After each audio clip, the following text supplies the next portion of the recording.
என்று சொன்னாலும் தீபங்கள் என்றாலும் தீ என்பதொன்றுதான் சிவசங்கரா.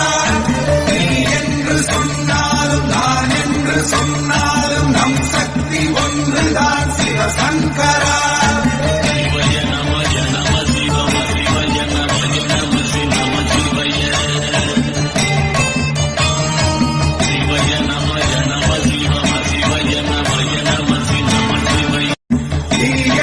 சொன்னாலும் தீபங்கள் என்றாலும் தீ என்பதொன்றுதான் சிவசங்கரா.